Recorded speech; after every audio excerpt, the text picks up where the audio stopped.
Барлықтарыңызға қайырлы күн, сіздермен бірге Гүлназ. Бүгін сіздерге осындай жұмсақ, шар сияқты үріліп, үлпілдек болып шығатын бауырсақтың рецептісімен бөлісемін.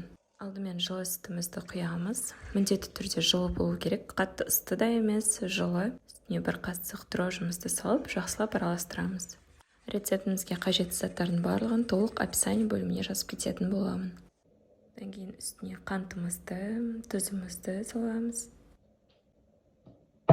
Және де жұмыртқамызды жарып, үстіне 2 қасық майонезімізді салып, барлығын жақсылап бұлғайтын боламыз.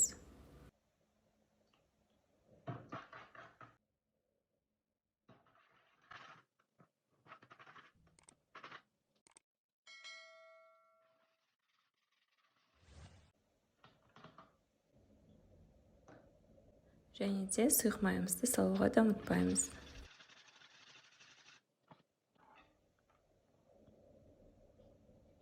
Одан кейін ұнымызды саламыз. Міндетті түрде ситыдан өткізіңіздер. Және де 2-3 бөлікке бөліп, барлығын жақсы етіп араластырып, осындай видеодағындай жұмсақ қамыр илейтін боламыз.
Қамырымызды илеп болып, бетін міндетті түрде жақсылап жауып, көтерілуге жылы жерге жіберетін боламыз.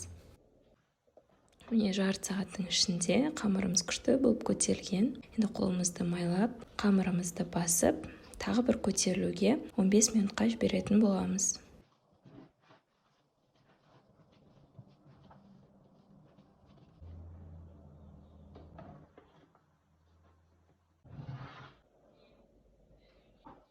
Қамырымыз күшті болып көтерілді.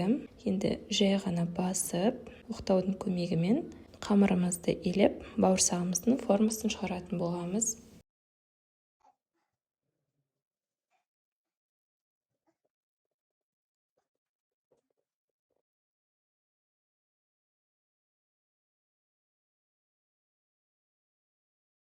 Мен пішінін дөңгелек қылдым. Сіздер өз қалауларыңызша 4 бұрышты немесе неше түрлі формалармен жасасаңыздар болады.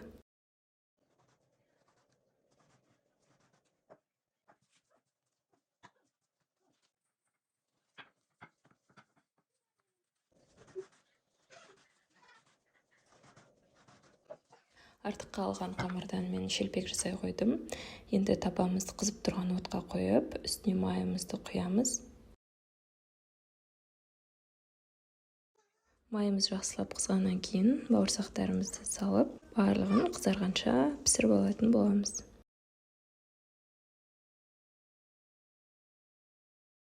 Міне бауырсақтарымыз бірінен соң бірі күшті болып көтеріп жатыр. Міндетті түрде осы рецептпен жасаңыздар. Сіздерде де осындай үлпілдек бауырсақтар шығады.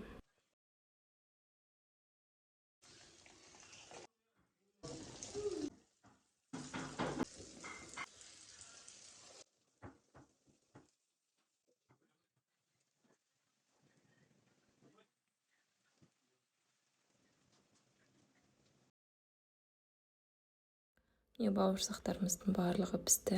Ыдысымызға қағаз төсеп салып алдым. Міне бауырсақтарымыз дайын болды. Жұмсақ шар секілді үріліп, дөңгелек болып, күшті болып шықты. Егер видео ұнап жатса, каналға тіркеліп, пікір қалдыруды ұмытпаңыз.